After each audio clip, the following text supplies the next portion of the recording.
इस गाने का नाम है लड़की चोट वाली। इस गाने के जो सिंगर है खेसारी लाल यादव, सिर्फ और सिर्फ खेसारी लाल ही इस गाने को गाए। और इस गाने में जो मॉडल के रूप में है वो कोमल सिंह है, जो कि लाजवाब गजब ही परफॉर्मेंस कर रही है। देखो ना,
इस गाने के जो लिरिक्स लिखे हैं, जो गाने लिखे हैं, उनका नाम है कृष्णा बेदर्दी। जी हाँ दोस्तों, और म्यूजिक डायरेक्टर वो भी कृष्णा बेदर्दी ही है।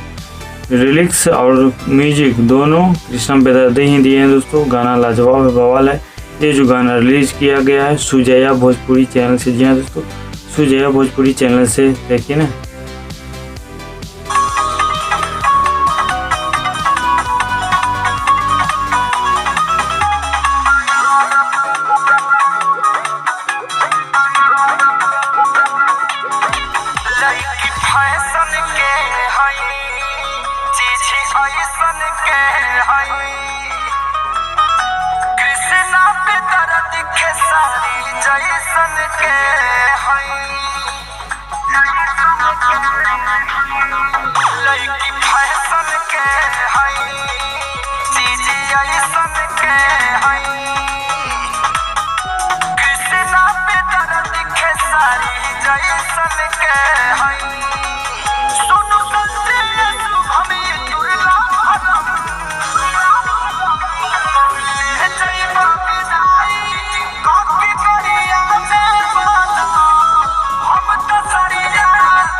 बाकी गाना कैसा लगा दोस्तों? अगर गाना अच्छा लगा है तो मैंने वीडियो को डिस्क्रिप्शन में ओरिजिनल वीडियो की लिंक डाल दिया, वहाँ से ओरिजिनल वीडियो पर क्लिक करके ओरिजिनल वीडियो पर जाके जरूर देख लीजिएगा दोस्तों। काफ़ी कमाल लाजवाब लगेगा गाना।